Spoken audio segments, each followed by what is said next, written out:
Hi everyone, welcome back to my channel, and I'm so excited to be sharing with you one of my fragrances that I have in my collection. Now I have to absolutely apologize in advance because again, you guys know what I'm like with my bottles. I've lost the cap of this bottle. I've had it for like a year and a half and I definitely have it somewhere. It's just like I keep my fragrances in a box and sometimes it's just a mess trying to get them all out.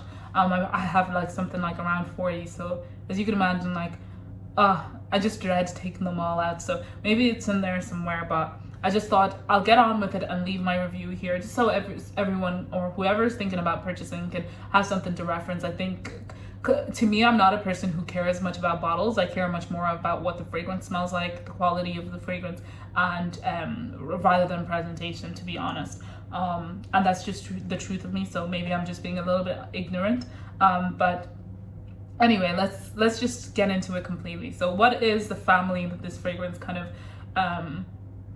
gets into? It's very much of a fruity and a gourmand fragrance. And when you look at the notes, like this is supposed to be taking inspiration from Lost Cherry by Tom Ford. It opens up with some cherry, some bitter almond, and some cherry liquor. And then in the heart notes, you have some tonka bean, some peri balsam, some sweet cherry, and rose. And then in the base, you have cedar, vetiver, and then you have your sandalwood. Now, immediately when I smelled this perfume, I just knew it wasn't close enough to Lost Cherry for me. I got it really because I'd fallen in love with Lost Cherry, but this was not what I wanted at all. And I'll tell you what was the big point for me. I think this came off a little bit, it didn't smell well blended in the sense of Lost Cherry. Definitely, I think it's that bitter almond that takes, and the Peru balsam that takes it in a complete different direction than Lost Cherry altogether. Lost Cherry, I felt like it was syrupy, it was sweet. This kind of has kind of like a balsamic frankincense kind of vibe, and I say that very like, you're not a complete, but it just has like an offness, an off sweetness that I'm not crazy about. And the other thing was, while Tom Ford Lost Cherry is very syrupy, this one is so powdery. It's just powdery. And I don't love this fragrance because of that. Like, it's just such a pity. It's such a pity. I got it, I sprayed it, and I hated it, and I macerated it, and I hated it. In fact, I don't actually wear this perfume at all anymore. I think I tried to wear it 3 times and I just gave up. I even hate when I walk past it and I smell it. I just don't love it at all. I actually, when I first bought it, I was set between Lovely Cherie and Lush Cherry. I did really want Lovely Cherie, but that was so hard to get. It was impossible. And I saw this one YouTuber who said actually they're all the same, and I thought maybe I'll just risk it. And to this day, I regret it. I think this is one of the 2 fragrances that I absolutely hate that I ever bought in my collection. I have given this away, so I do just have it here in the house just to look at, but it's not mine to use. And it's very much, I find like it's very much of a winter fragrance rather than anything.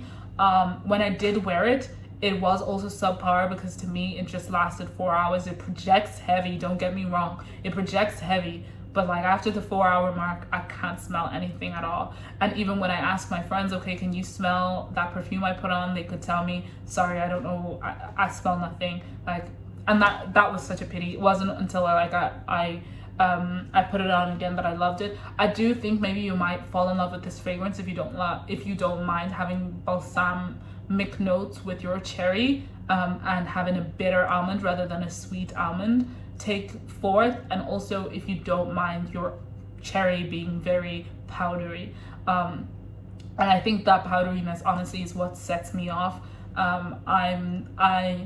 I personally wouldn't have bought this again. I do sometimes wonder whether I would love Lovely Cherie, but I think this has left such a bad taste in my mouth that even when it comes to Lost Cherry, I haven't even tried to go and smell it because I'm just like, oh, I just can't dare to think about the tragic that this was. In terms of occasion, like, I feel like this definitely would be much more of a night out fragrance in the winter time. I don't think it's fall. I don't think there's any other time that you could wear this, not even like summer nights, just because of the powderiness and how strong that powderiness and the projection is. I think that would just come off way too cloying for you. In terms of who could wear this, I definitely think this leans very, very masculine. Not masculine, sorry, feminine. I also think that, like, even though it has like a cherry liqueur vibe, this definitely is just, it doesn't give that vibe at all. It doesn't smell boozy, whereas in Lost Cherry it really smelled boozy, and I think that's one of the things that's really lacking in this fragrance, because it doesn't smell intoxicating. It doesn't smell like, oh, I can't stop smelling you, and that's one of the best bits of, you know, Tom Ford Lost Cherry.